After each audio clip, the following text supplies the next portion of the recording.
Hello, everyone.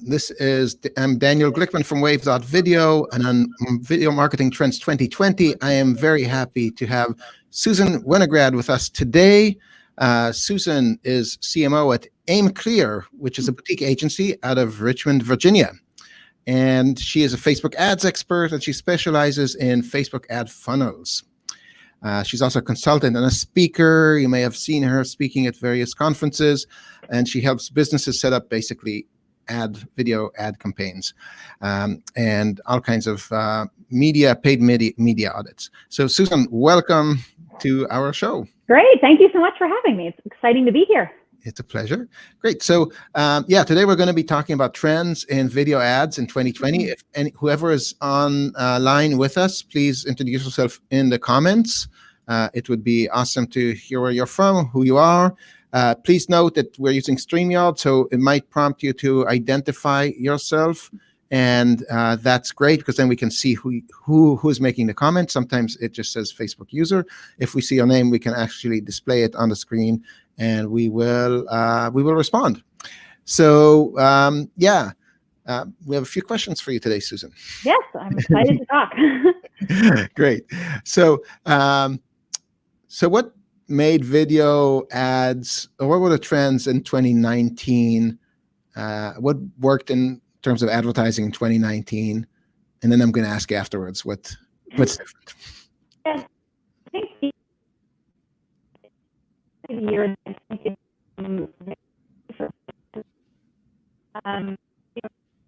was kind of difficult because it felt like they had a video business out to make class help you do it. And we really that adoption of all these different apps that can do great things, that can make videos very easily. So that learning curve that used to exist about like getting a video produced has pretty much evaporated. So it also made video more, competitive, because everyone's able to produce them now. So we definitely saw the average watch time on Facebook continue to kind of decline a lot on top of funnel, because just everybody's seeing videos now. It used to be somewhat of a novelty. You'd scroll through and there were static images, and then there'd be a video, and it's like, oh, this is something different. Now everyone's just used to seeing video autoplay. So it's become a lot more competitive just from a mind share perspective of the users, and then it became more competitive from a cost structure as well. So that was probably, I feel like 2019 was the year we really saw that start to become prevalent. Can we maybe talk a bit more specifics here? Do you know average watch times for videos? What have you seen? Average cost per view? Anything? Yeah. So average watch time on top of funnel Facebook ads, it kind of depends on what study you're looking at. For us internally, on average, it was probably between like 6 to 8 seconds for top of funnel. Wow. It gets longer, the further down the funnel you go, because you're able to kind of segment customers and figure out what they want to watch and test. But on average, when you first launch something, we'd usually see like 6 to 8 seconds. Now that would get better over time as we experimented and tested and refined, but out of the gate, it was usually somewhere around there. And then from a cost perspective, a lot of that is driven by how specifically you're targeting. But typically we were seeing, CPMs for video view campaigns on Facebook and Instagram were anywhere between like $5 to $8 on average. They could be more or less, depending on if it was just very general broad targeting, it gets cheaper. If it's very specific and small group, it gets more expensive. So just a caveat that affects that.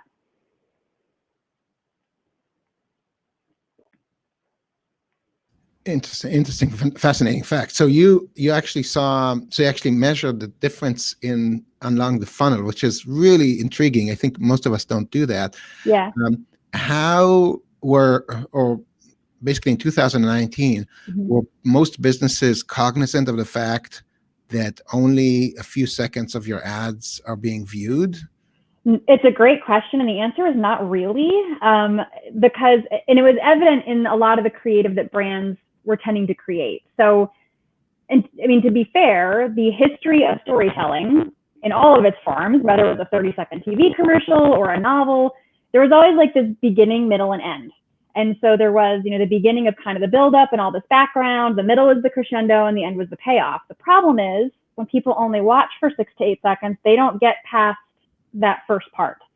So it's been an educational thing for brands to learn that they kind of have to do storytelling backwards from what they're used to, where it's like you need to start with kind of the middle hook, like you need to shift that to the front. So people care about what are the background details and then what was the end. So it's a different order of telling a story than brands are used to. I mean, they have been doing TV commercials, since the 50s this way. So it's a lot of the creative we get is still produced with that 30-second TV thing in mind. And it's not produced specifically for how social behaves. I think brands are getting better about that. Like they're asking more, like, should we, do this in a different order? Like they're starting to understand that initial hook is really important because this is not a captive audience, right? Like when someone watches TV, yeah, they might have a DVR or whatever, but they're kind of just stuck to, whatever's streaming in front of them. Whereas on platforms, they can choose to skip the ad if they're on something like YouTube. If they're on Facebook, they can scroll on by. So the user is in control of how they consume it, which is not the norm for most of these brands. Interesting. Super, super interesting. Do you have an example off top of your head of an ad structure that kind of flips the order around, like you were mentioning? Yeah. So a lot where I see it a lot is in top of funnel ads for things that are like a subscription service for something or like a software service. A lot of times they'll want to take the user through like, so, here's the frustration and here's our solution and here's how it wound up. And a lot of times it's like, you want to skip right to showing, like, you don't want to show, the 10 seconds of the user being annoyed and detailing why they're frustrated, because if you're talking to the right audience, they already know the pain point, right? So it's kind of like you want to cut through that, jump right to this is the thing that sucks and that's what we fix. Like you kind of want to bypass the big buildup. So a lot of times it's really just the question of if we get like a 30-second video, a lot of times we can make them work pretty well just by cutting off like the first 10 seconds. I mean, sometimes it's as simple as like, just cut all this out and start it right here, and you'll just see it start to perform so much better. So a lot of times it's not that the messaging is wrong, it's just the length of time they're taking to do it. We see the watch time get better when they just get right to the point faster. Right, and I think we've seen that as well. That even cutting off a second or two can make a huge difference. We ran some experiments with ads showcasing testimonials, and our intuition was to add an intro, like it was basically a 3-second intro. That showed, gave it some context. Otherwise, you're just seeing somebody talk, and it turned out the intro just killed the performance. Those 3 seconds were just horrible. It's so counterintuitive because as a brand, you assume you're like, people need some context for what they're watching, but it's amazing how they don't. It's kind of like they actually don't need as much context as you think they do. So we're having to unlearn that habit of kind of spoon feeding everything step by step. We're having to unlearn that habit when it comes to social video. Yes, that's so true. And these are pearls of wisdom here because it's really forcing us to rethink how we do our work. So moving into 2020, what makes us stand out? You said there was more competition. It's getting 2019 was when everybody got into video and video ads, and it got crowded. The cost per click went up. The cost of production went up because we are competing more, right? So how do we stand out now? What's the trend for us to consider? So what's interesting is as we go into 2020, there's really 2 things. So the first thing is that there are more ad formats that are becoming, prevalent in what we're seeing. So I fear we're going to have the same problem that we had adjusting from TV to feed, because now a lot of the growth is not in feed ads. A lot of the inventory growth is in stories. And so stories are a completely different mechanism. They're a different user experience. And they are more like a TV commercial in that it takes up the whole screen. There is not body copy like above. There's no headline, like you're used to with the standard feed ads that you would see in Instagram and Facebook. Those are gone. So now we're having to kind of take what we learned in feed ads and then repackage the message yet again, knowing that we cannot rely on typed copy to communicate. So there's this continual refinement of being able to tell your story succinctly with visuals. It's a challenge. I mean, it's very hard for some brands to do that when they are reliant on copy to explain what it does. So there's kind of this understanding, the clients that understand it tend to provide, here is my 1-by-1 feed ad, here is my stories version. So we're starting to see brands produce, and it might be similar messaging. Like they're not totally disrupting the brand message, but they are repackaging it differently because they understand it's going to be consumed differently. So brands are starting to understand that, but it does also fall back to what you pointed out, that it is more work, because now they're making one video and now they're having to make it for, here's the, the feed version, here's the stories version. So now they're having to, duplicate some of the work that they're doing. And so that's something that we're definitely seeing. And then what's kind of interesting is that the way you stand out, it was kind of like you were saying, where it almost did worse when you tried to produce it. When you overproduced it at all, it didn't do as well. And so specifically in the case of something like stories, if you're running on a platform that has known familiar fonts, stickers, interactive elements that people are used to seeing in organic, being able to integrate those into the ads you're making makes a humongous difference because they don't stand out. So it's almost like it stands out more if you make it feel more native. Because it's something like stories, they're watching either a compilation of, images that they're tapping on or swiping through, or it's a video. So if they're doing that and it's this full screen experience, if they swipe to something that looks heavily overproduced, they immediately, subconsciously, before they can even react, they know it's an ad. So you're almost better off, and it's very hard because there are the brand control standards and you don't want to make the brand look junky. So there's kind of like this push and pull between what is it the brand is and how do we use things like the native stickers that are in stories, the poll features that exist, the fonts that are there that users are more likely to look at because it doesn't feel like a commercial, but does it cheapen the brand? It's kind of, there's always this struggle of like, brands spend hundreds of thousands, millions of dollars creating these beautiful looking brands. And it's kind of like, really, you want me to stick this in a story and put like an animated emoji on it? And you were going, yeah, I hate to say it, but yeah. So that's definitely something in 2020. I think more brands are getting comfortable with it, but I think it's going to be something that's going to have to be adopted over, a certain amount of time. Yeah, and I can definitely echo that. We've seen the same. We're experiencing the same in-house for ourselves. With our platform, you can easily repurpose any content into stories, and we do that, and it works. But it doesn't create this kind of organic, virality. It's impossible to do it without creating stories specifically for stories, right? Yeah. And those are exactly what you mentioned, that we completely see this tension in the house between, we want to maintain our brand and our brand style versus but that stuff just doesn't work. Yeah. So it's a struggle. It's like, there's just that classical marketing thing of like, we've developed this brand that we want to be an experience. And it's like, but now we have these live feedback loops of how people want to experience it, So it's kind of like the saying, like you're writing to a market. It's like, do you write your brand to the market where it's like, you're doing it in a way that is more likely to resonate, or do you dig your heels in and say, no, this is our brand and we want it to be iconic and we're not going to compromise? It's that struggle that just didn't exist a while ago, True. It's tough. And we're all figuring it out as we go along. Really interesting. I think one point to note here is that on TikTok, because TikTok is essentially all stories with no feed, the ads on TikTok are designed very differently. The ones that, and they are exactly meant for this story mode.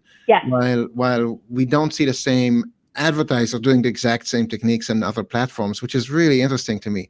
So I think some of it is because, and it's just my opinion, but I think some of it's because TikTok has just been the way it is. So it's like when people go to do ads on it, they know that medium. Whereas with Facebook and Instagram, it's been interesting because they haven't always been this way, right? So it's like they didn't have stories. Facebook didn't have stories till this past year.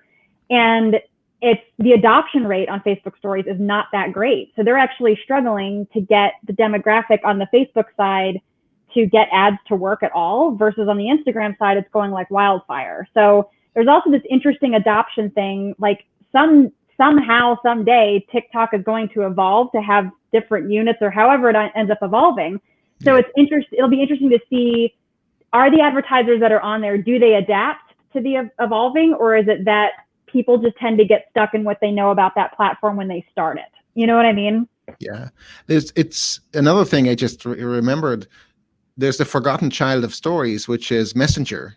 Yeah. Stories also show up in Messenger. Do you happen to know offhand stats of Messenger stories? How many? I don't, honestly. So we've run, I pulled a very large buy that we consulted on for Q4, and the Messenger placements were so minimal. Like, they were so minimal, let alone from a stories perspective. So I think it's something they're trying to be careful with about ad placement in general. We just don't see a lot of inventory there. You know, I think that at some point they're probably not going to have much choice because they need more inventory. But it just seems like the inventory there is so minimal. It's kind of what we're running into with stories on Facebook in general. It was interesting to see the distribution because the client used campaign budget optimization. So they used CBO for it to let it automatically decide. And the Facebook stories placements were so expensive. Like, their CPM was so expensive, which is weird to me because it's not a highly competitive area that everyone wants to be in. Yep. So it was more expensive. It performed terribly compared to everything else. So I'm just curious to see, like, if there's ever adoption of it, or if it's just like that audience has gone as far as they're going to go with adopting anything new, and they're like, just give me my feed and leave me alone. Like, I'm curious to see if that ever changes. It will be interesting, and we'll have to watch and see. Yeah. So, what are the specific techniques? You touched upon this already, but what are the specific techniques or best practices in 2019 that we should just stop doing? Like, just stop it. I still see the ads with the black bars, you know, on the top and bottom with like emojis. We're done. Like, they've been used so much that it's like, I think people have just gotten blind to them. So there's always kind of like those trends where someone tries like some new formatting and then everyone uses it and it stops working. So I always caution places like, if you find one of those trends that's working, go ahead and, you know, hop on while it's working, but just don't plan for 6 months out to be doing it that way. So when you're making your creative plans, your content plans, and your videos, like, don't assume if you see something that's obviously somewhat of a video trend, don't like bake that into your plan for 6 months from now, because that stuff's going to change. But, you know, I think kind of tied to that, there are things that don't change where, you know, we know for sure that like you have got the first 1 to 3 seconds to catch the user's attention. And so stop being concerned about what you're trying to communicate to them and worry a little bit more about what it is they're going to care about. Because somewhere in the middle is the perfect fit, right? Where you're like, you know, you're solving a problem, you have a solution to what the problem is. But instead of just being like, this is our thing and this is what it does, you have to learn how to have that filter of, this is why you care about this thing, but being able to communicate that visually. And that's usually the biggest challenge, is that, especially for something, if it's like a B2B software, right? Where it's like something that's like an enterprise level, probably requires a lot of explanation. Those are the big challenges, because you're going, you want me to make this interesting first 3 seconds with something visual. It's a tall order. So thinking about, you know, kind of just those classic marketing techniques of like, why do they care about it? What are the pain points, you know, just drilling down, like, what are we solving with this thing, and how do we make sure that we're communicating that we understand the issue that we're solving for in the first 3 seconds. I think brands just got very lazy about that, because video used to be cheaper and it was easy and it was kind of a novelty item, where it's like the fact you even had a video, it's like it didn't matter what was on it, we'll watch it. And so now that we're out of that phase, understanding, you know, the competition that you have is important. I usually encourage people to, you know, on Facebook, you have the ability to see what your competitors are running as ads. And so I never tell people don't get hung up on what your competition's doing, but it's usually a worthwhile endeavor to see, like, where are they maybe not addressing the pieces that are super valuable to the customer, you know? So it's like, don't copy them. Don't worry about what they're doing as a blueprint for what you should be doing, because you don't even know if it's working. Like, they could be spending hundreds of thousands of dollars and it might not actually be doing anything. But it's more of an opportunity to get a feel for, like, how do they address these problems? What do they call them? You know, how are they selling what they do? And are they doing it effectively? And if not, that's your opening. You know, it's like, sometimes if you can get out of just looking at your product and looking at a competitor, you start looking at it more like a consumer. So I usually encourage brands, like, go and look at what your competitors are doing, but from the mind of someone that's like, you're not looking at it from a, I want to take them over standpoint. You're just looking at it from like a, how do they handle this standpoint. There's actually a lot to be learned just by doing that alone. So I think that I feel like that's kind of underutilized. And then like we talked about, it's like, you got to be comfortable dropping super high brand standards sometimes to get the results that you're going to want, which, that's, that's just kind of a challenge. It depends on the brand you're dealing with. It depends on their flexibility. It depends on how large they are. It's like, there are definitely things in there you can't control, but it's always a worthy discussion to have. Right. And I love everything you said. I particularly relate to what you mentioned about the competition, because I know firsthand that sometimes there are many companies out there that spend way more than they should at a big loss, because for various reasons, the investors pushing them to do it, they don't know better. They're purely stressed out. Other KPIs are different. They might be looking at, just showing growth, not profit at all, because they need to, that's some kind of KPI they need to show to their future investor, buyout or something. So they don't mind that they are losing money, and you do. So yes, exactly. Yeah, you don't know what their KPIs are, right? I mean, you don't know what they're getting measured on, especially if it's something where they're like venture backed. That's all about cost per customer acquisition. It's not necessarily about immediate profit, right? So it's like they might be killing it on customer acquisition, but paying a whole lot more money than they're earning to get those people on board. Right. So you make a great point. Like, there's always those internal business machinations that are not going to be evident when you're looking at advertising. Right. Aaron is, by the way, saying that Facebook Library is a great source. Agree. Yep, I agree there. And Aaron, by the way, does also lots of what they have. We have also in Wave.video, sounds and so on. But yes, absolutely. And there are some other sources out there as well. And Veronica is asking, what formats? This is our best, work best in the feed. We get this question a lot. Yeah. I'm curious to see what your answer will be. I'm going to try not to be the typical marketing person that's like, it depends, because that's what we always say. But typically for feeds, it's like you're going to want to focus on square messaging. You know what I mean? It's like you don't want the landscape stuff that's getting everything cut off. So you want the one by one.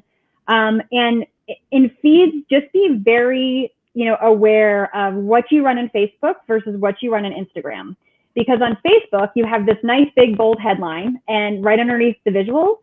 And when you look at like heat map studies at how people look at these ads, they look at the visual, their eyes drift down to the headline, and then they tend to go up and read the body copy as kind of background information. On Instagram, you don't have that. There's nothing above it. It's just a photo, and then it goes right into text that tends to get truncated pretty often. So a lot of times, I will tell people when it comes to feeds, definitely use the preview feature in Facebook to look when you're an ads manager, like look at how it renders in Instagram and really think about like, does that make sense? And, in those instances, it's, do I want to specify a different visual, right? Because the visual aesthetic of Instagram is also very different. So you have the option to have the drop down and say, I want to use a different creative specifically for this placement. Or, it could be something where you're like, this just needs a separate experience altogether, because without that big bold headline, it doesn't make sense. So you might need to run Instagram, separately in its own ad set where you have creative that's just specific to it. So there's evaluations like that you kind of have to make. And some of those might not be evident until after you start running. So if you run everything as combined placements and then, break out by different parameters of like, how is Instagram doing versus Facebook? Are there differences in how ages are responding or genders are responding? Like looking for those nuances that kind of give you a hint that, hey, this creative isn't translating well across these two different audiences. I usually look for those kind of hints and then figure out, what are the elements that could be causing it, and then just start iteratively testing those to get down to the best result that you can get. Right. And we did a bunch of studies on this topic as well. And I will share the slideshare to the results. We don't have them anywhere else. And we found similar answers. I think there are a few interesting points to mention. One is there's different inventory for ads in different sizes. Yes. Right out there. And so your cost per the bid price might be different for a square versus, there are actually two different vertical sizes supported. So you can very easily, if for all the Wave.video users out there, you can very easily create multiple ad copies or multiple ad in this different formats and just put them out there in A/B tests and see. The other is always keep experimenting, because the one factor why, say, vertical or square work better is simply because fewer people there's less competition. The horizontal is really ubiquitous and annoying because we're just so used to it. And we associate it with certain things. Now, a year from now, maybe we'll associate the vertical with spammy or who knows what. Yeah, you never know. So always keep experimenting. We also found that the different formats work differently for different purposes. If it's for brand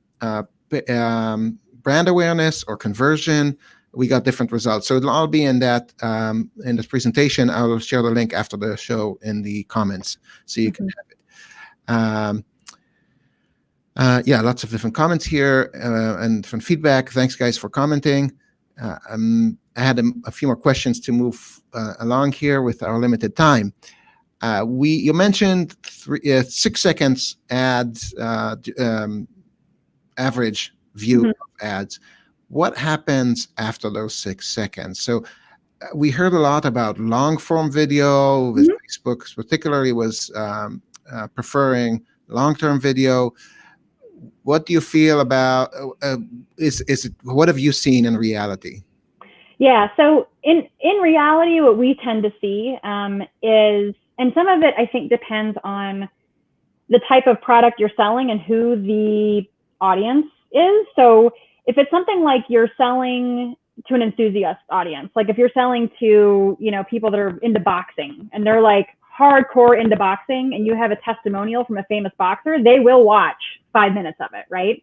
So we've seen kind of this correlation between the investment of the audience as far as like how deep in this niche are they, and we can kind of elongate the video based on how deep that audience is, if that makes sense. So if it's something where it's like you're going after a super specific interest group and you have a super specific video that's going to speak to them, it can be longer. If it's something where your product actually solves the problem for lots of people, and so your targets are very large, and maybe you're just running something off of like a lookalike audience, on Facebook, so it's less known who these people are, the longer ones aren't going to do as well because they're only going to resonate with certain parts of the audience. So, from a cost, that also affects cost, like we talked about. Like the more specific you get, the costlier it usually is. So in the longer format stuff, that's kind of where we see longer formats work top of funnel. We tend to see longer formats do well with remarketing, mostly. So, because at that point, you're setting up audiences based on behavioral indicators that let you know that this person is probably interested in hearing more. So if they watched all 6 seconds of your video, you can put them in a custom audience because they watched 100%, and then maybe show them a 30-second video. So you can kind of create video funnels based on length of watch and make it longer and longer. But also things like if they opted in for an email, right? If they visited your site and they visited more than 2 pages, like there's all these kind of parameters you can set based on what you see with normal user behavior on your site to indicate like, here's our average, here's like less than normal engaged, and here are people that are super engaged. And those super engaged people are usually the ones you're going to be able to do that long form distributed content to and have longer watch times and better outcomes from. So a lot of it's just about not necessarily that it's long, but just aligning it with people who are going to be more likely to watch something of that length because you know that they're already interested. Got it. Okay, great. So okay, that was a bit of I'm trying to simplify the answer for people, although I completely get what you said. Yeah. Probably everybody did. But if we're just looking for a simple answer, should we be making longer or shorter videos in 2020? I guess the answer is shorter for the top of the funnel, longer for as you go down. Yes. The only exception being if you're going top of funnel to a super enthusiast audience, like I said, it's like, your product is only for people that do this specific type of boxing. For example, like if it's very, very specific, that's a different story. But yeah, I mean, by and large, when you're going top of funnel, it's going to be something where you're probably going to want to go shorter and have people almost opt in to being interested by watching the full amount or performing some other micro conversion that kind of tips you off that they're a content engaged audience for you. Great. Yes, I think that's a huge insight for those who are not sort of calibrating our content for the along the funnel. You really need to think about doing that. Veronica and Aaron are saying test, test, test, and Correct. test. Yeah. Right, test, test. Whenever a marketer says it depends, that usually means you need to test it. Yeah, and so what's the best way to test? I mean, we know about A/B. I mean, the standard practice is just dump all your ads. If you're on Facebook, dump them all into one ad group and let Facebook kind of do its thing. Is that how you recommend it? Do you have other methods for A/B testing or get started? Yeah, Facebook has gotten better about the tools that they offer for that, and when I say Facebook, I mean Instagram as well. I mean, they kind of run off the same mechanism. So to your point, it kind of used to be like just dump them all in an ad set and let Facebook figure it out.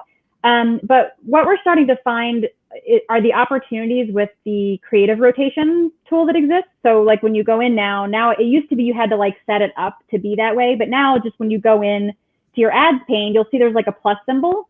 So you can be like, I want to add another version. I want to add another version. So you can set up the rotations in there. And based on my experience, I feel like it gives all of the creatives a little bit better of a shot than it does when you just create, like let's say you had 4 videos you wanted to test, instead of setting up 4 totally separate ads and running them, where historically it seems to pick a winner very quickly, like faster than I'm comfortable with. Yeah. But with the creative rotation, if you go in and create one ad unit and then just add the 4 ads in that one ad unit for it to rotate, it seems like it distributes it a little bit more fairly. It'll still pick a winner, but it doesn't have that same feeling of like, okay, it only ran 2 of the 4 and then it just picked a winner and it didn't even give the other ones any time. It seems to do that a little bit less. So typically I prefer to run it that way. The other way I'll run stuff as well is with the test and experiment feature. So you can duplicate, an existing campaign, say I want to run this as an experiment, and it'll deduplicate your audience. So you don't wind up having, if you have a target of 50,000 people, the 50,000 people aren't getting served your ads constantly because they belong to 2 campaigns. It will divide them so that they only see one or the other. So it's actually a true A/B test.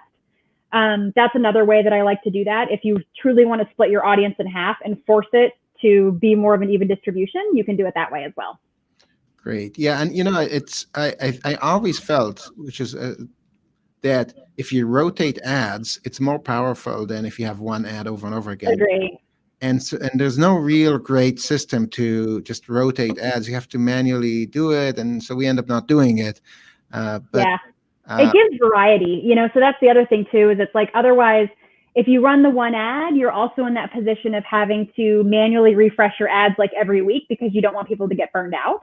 Yeah. And so you buy yourself a little bit more time with the automatic rotation, options, because it, like I said, it tends to do a little bit better job of spreading them out. So you buy yourself a little more time where they're not seeing the same thing over and over and over. Right. And that is a problem. And then people hit that button and then don't show me these ads anymore, and then your relevancy score goes down. And it's a problem. Facebook doesn't like it when they do that. We've got a couple of people on Facebook here, which are asking questions. When we're testing, how many markups do you usually test? And I guess by markups, different creatives versus different versions, I'm assuming. Yeah. Or I guess the difference here is like, I guess we could ask 2 different questions here. Do we test markups as in different storyboards for an ad, or different ads altogether, or then different micro optimizations of the ads?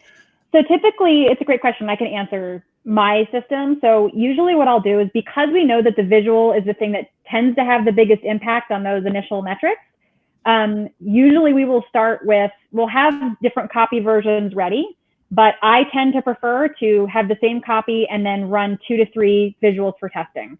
I don't like to go above 3 because that's where I feel like Facebook doesn't do such a great job of giving even play. And it's not necessarily the algorithm's fault. It's just, if you're targeting a pretty small audience, it can only show but so many and have it be statistically significant. So I usually try and stick to like 2 or 3, find a winning visual, and then that's when I'll start switching out things like copy. So I try not to test everything at once, because then you don't know, which element is the winner. So I usually try and start with the visual first, but I try and limit it to like 2 to 3, just because as you've seen, it's like Facebook it does well up to that point. But unless you're spending, 50 to 100 grand a day, it's not going to do a good job of distributing that kind of money across, 8 different versions of ads. You'll still wind up with something where, half of them don't get any impressions anyway. So there's no point in setting it up. Right. There's also the other flip side of testing, which is just reusing the same ad, but essentially refreshing it. So Facebook doesn't know, okay, it thinks it's a new ad altogether and shows it to the same people that were fatigued. I can't believe that it still works, but it's like, there's still these weird little janky things that worked like 4 years ago and they still tend to work. So it's like you were saying, it's like it'll get caught. I call it like the spiral of doom. It's this death spiral where it's like once your reach starts dropping, there's not really any way to get it to stop. It doesn't. Refreshing creative with new creative will sometimes help. But to your point, a lot of times I find that I wind up just duplicating the ad set and relaunching it. And it's like it starts working again. So there's always little weird quirks like that, you know, sometimes it's an imperfect algorithm. And so you're just kind of doing silly little things to change it. But yeah, I've definitely run into that. We have another question here from another Facebook user. What do you think? Is video more efficient than IG stories, or is it better on the feed? Like, or basically comparing the two, right? Yeah, I mean, so it depends on what you're aiming for. Anecdotally, what I've seen is that videos don't necessarily do as well for conversions. They do very well for building remarketing audiences. A lot of times what we'll see is like things like dynamic product ads or carousels tend to do well as remarketing vehicles to drive to conversion, because at that point it's, you know, videos go by and the user absorbs the information, but there's not necessarily, you know, it's not something they can kind of like scroll through and experience. What's interesting is in stories, we typically see videos do well for conversion, which is interesting. It wasn't what I thought we would see, but we typically see stories do well, or I do see carousels still do well. And it's, in a way, it's kind of almost like a video in Instagram stories, because even though it's images strung together, it's still flipping through different imagery. Static images on stories, I almost never see do well. I mean, it's almost awkward because it's like one static image and you're just watching the little bar and you're like, okay, got the message. Like, this can end now. Just like Amazon runs these ones for, I forget what it is, one of theirs, and I get served them all the time. And it's just this static image, and it's like I feel awkward. Yeah. Like, I'm just watching the bar, and I'm like, okay, I've read this 4 times. Like, I just swipe by now. But so the static image thing is a little awkward on stories if you're not, you know, kind of tethering together several of them. It's just a little weird to stare at the same image for 15 minutes, especially now because we're so used to, or 15 seconds, but we're so used to things moving fast that when it doesn't, you're like, is it broken? Is there supposed to be something else? So I usually say, you know, do videos, or if you don't have a videos, use one of their templates to stitch something together. If all you have is static images, they have some great tools. You have Wave. There's all these options for making static images be a lot more dynamic. So take the time to do that because you'll see a big difference. Yeah, it does take a bit of time, but although not too long. One of the tricks that we've seen that works really well with video is promoting blog posts. So instead of, even though it's counterintuitive because the video itself is not clickable, what we've seen is just taking the feature image from the blog post, dumping it in Wave, putting the title of the blog post as text on top of it, and animating. Just the image gets a default little movement, and the text itself can be animated. And then you put the link on top with a call to action, and the link goes in the text as a call to action. For us, that works like 60 to 100% better than just. I've seen the same thing. I've seen, you know, the organic.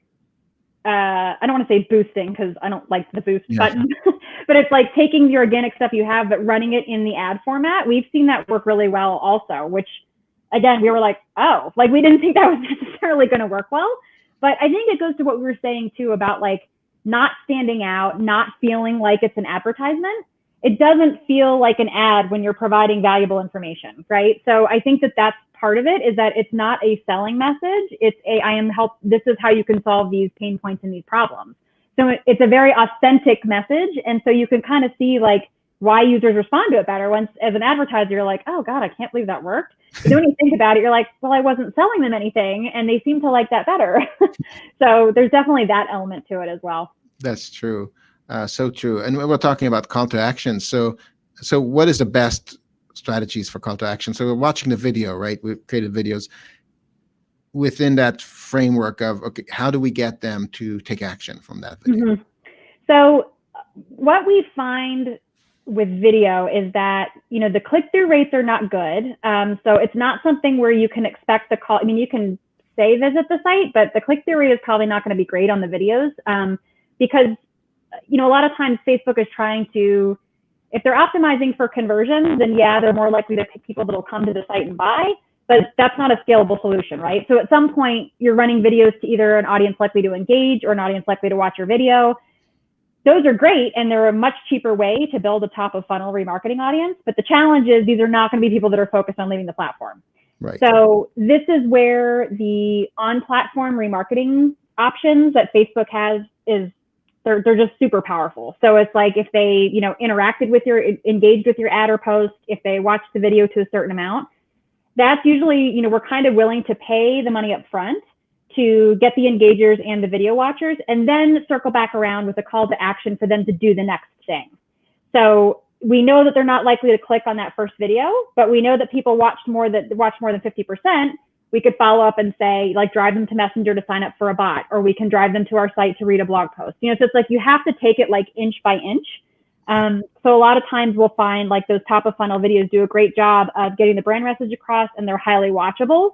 And at that point, we see much greater, you know, engagement if we circle back around and say, here's our free white paper, here's our whatever it is, you know, whatever that next step is, versus trying to do that out of the gate with a video. The results are just tremendously different. Yes, I think that's definitely the case. The retargeting works no matter what you put it. As long as you fill it with the right people, it's going to work well. Yeah, exactly. And I think that's so true. There's also, I think, just the mere fact of just at the end of the video, just telling them, here's an action you can take. Yep. So many marketers don't do that. It's amazing. Yeah. And a so lot don't follow back up with the video watchers. Like I've seen a lot of brands, they run it like top of funnel for conversions or running top of funnel for engagement. And then like, they don't create a custom audience to collect these people. They're like, oh, the ads didn't work. And I'm like, they did. I'm like, you have 20,000 people that watch your video, like do something with them, you know? So it's just getting beyond, you know, we're very bottom of funnel focused marketing culture. Yeah. And so just the relearning of like, no, there actually is a life cycle to how these people interact with your business and come on board. You know, it's like, because the media was so cheap and easy for years, it was like everything was bottom of funnel because it didn't cost anything to run. And now it's so much more expensive that people are like, oh, the ads are too expensive, I stopped. And it's like, no, you have to understand that you're buying data now. You know, like your first few steps, when you run videos and stuff, you are buying cookied users, you are buying data to understand what works. You can't go into it saying this has to convert or I'm turning it off, because there's 8 million other benefits that you will get if you know what to look for. And so that's also been like a re-education, I think, for a lot of brands too. I think that's so true. This point that you're buying data. Data is not free, and you need to pay for it. Yeah, I mean, and people were used to it, but every channel's like that, right? We're seeing it in SEO, we're seeing it in social. Like organic reach eventually just dies out because the need for ad dollars becomes expensive. I mean, that's how they pay to even have these platforms, right? So there's always this continual moaning of like, I have no more organic reach. And it's like, if you look at every platform that's ever existed that had free traffic, the same fate befalls all of them, where it's like eventually they are going to be ad supported. So, you know, that's kind of, there's this us versus them thing as far as like, well, the organic died and I don't want to pay for it. And it's like, but you can still get insights you would never get from organic if you're willing to pay for it. So it's just a whole different host of benefits. Right. And I think another point here is that Facebook particularly is very, very specific about keeping traffic inside Facebook. Yeah. They don't like it when you try to send traffic out. YouTube is the same way. They want time on the site. But Facebook, you can actually sell inside Facebook. Some of us can sell inside Facebook if you have a Facebook shop. So if you're sitting in Shopify and you're running ads that lead to your Shopify store instead of to your Facebook store, well, I would suspect that those ads are going to actually end up costing you more. Mysteriously so. Yeah. And it's not us, it's the market. Yeah, sure. Yeah. Well, that's why Instagram, you know, Instagram debuted the ability to buy an app. I mean, that's why they're doing it. It's like and that's one of their major, especially in social media, that's going to be one of their major things they're reporting in their public earnings. If the board they're reporting to is how long are people spending on the site, because the longer they spend, the more ad space they can sell. So it's like, it's not to their benefit for people to leave. And it is also, I mean, there's that cost differential of like, I'm driving traffic or I want someone to convert. To your point, yes, it's way more. I mean, the CPMs are like 30 to 50% more than if you pick something that involves them staying on Facebook. It's less work for the algorithm. It's easier to find users that'll do it. Yeah. So, and the demand is a lot lower because everyone's like, no, I want them to go to my site and buy today. That's why I'm like, you keep doing that. We're going to run our $3 CPM engagement campaigns and then remarket to them and get them to buy anyway, right? And pay half the price. So it's just that, it's the mentality we talked about. Right, and you have to set up these funnels. So, for transparency's sake, that's what we're doing right here. So in this video itself, for instance, for us, it's this part of this funnel. It's this educate, position, and then sell. We don't try to sell in this video. We're just trying to educate. And essentially, or if it's inside our Facebook group, for instance, groups are perfect for funnels. And in the group, we're more just getting our users and customers engaged with our product and re-engaging them rather than selling. But on our page, on LinkedIn, etc., what we're doing here is we are actually building an audience and tagging people, right? So anybody who's watching us right now or later when we boost this video and target potential customers, we don't try to sell. We just try to buy the audience, essentially. Right? Exactly. Yeah, you're buying data. I mean, it's buying the data. That's how you do it. And the thing is, the buying of the data can actually be cheap if you do it the right way. So that's why it's like I always tell people, don't get hung up that like it's going to be so expensive to do. It's like you can actually reach large amounts of people for still a relatively very small amount of money. Yeah, and you have to do the math. It's customer lifetime value worth it, et cetera, et cetera. Yeah. But then from that point, we, again, once we have that audience, and I'm just describing essentially making this process of where we are in this moment transparent, we tag them and and then later we target them with with another video that brings them a little bit closer to our brand, educates them about the product, etc. And then eventually ask them, instead of selling, just tell them, here, this is what you should know if you're in the market for such a product. Check it out. That's how you do it. I have no idea who just said, hey, Daniel. Hey, hey, back to you. Facebook user, apparently. Hello, Facebook user. Yeah. So we will find out later. This was fascinating. Any other last questions here before we end? I see we've got a couple of very active people today, and most of our viewers actually come after the live, but it's always great to see the questions from the live viewers. You guys are awesome. You have great questions, and we do it for you, essentially. So if you're watching this after and not during the live, please do come in on the live and get to participate and ask questions and get answers. Absolutely. Oh, it's Eugene. Hi, Eugene. Okay. So I see. I was trying to give some time for the questions. Any closing remarks or any kind of final notes that you want to? No, I mean, my biggest thing is I tell people, don't be scared of it. You know what I mean? It's just, you're going to have to test a lot. And especially, I think what we're probably going to see specifically with stories is I think they're going to continue to add more interactivity elements. So, last year they started having polls, which were only on the organic side. You can now run them in ads. So keep on the lookout for more interactivity like that. I think that's probably going to be their main play to continue to evolve the stories product. So when those things come out, embrace them. Figure out how you can use them to continue to create a dialogue, because that's the other thing with something like stories is you have this unprecedented access to get user opinions on stuff. Ability to run a poll for like, which t-shirt should we make next? Now you have market research at your fingertips, which, again, you're not paying that much to get. So you can save yourself a lot of trouble creating something if clearly there's no interest. But then the users, are included in the process. So they know that you're making things that they actually care about. So finding creative ways to use that interactivity is a benefit for both. I mean, one, they're engaging with your ads, so it goes back to the remarketing audience piece, but then also you're involving them in your brand, which is a big deal. So looking for opportunities to do that, I think is kind of key.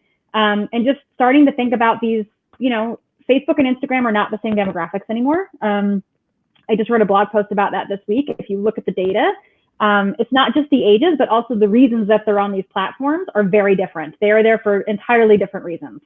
So start to get familiar with why people are on Instagram versus Facebook. Like, what are they expecting? How susceptible are they to your messaging?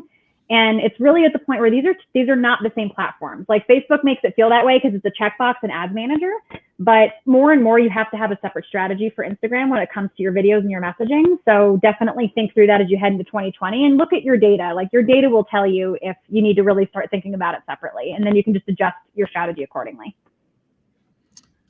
Great words of wisdom, Susan. It was fantastic having you on board. Thanks for having me. It was great. You gave a tremendous amount of really specific information and practical advice. It'll be a pleasure to repurpose this content later and create various pieces and clips out of it for our audience enjoyment. So, Susan, thanks again. And everybody check out Susan online. Where can they find you? I'm on Twitter a lot with work stuff. So if you have questions, please feel free to follow me on Twitter. I'm at Susan E. Dub. I'm on there like all the time. So if you have questions, just feel free to tag me. I always try and answer questions. I'm happy to open up DMs to answer questions for people. That's usually where I spend all my time. So you can find me on there. Awesome. Thanks, Susan. Thanks, everybody, for joining in. We will see you. Thanks for coming, everyone.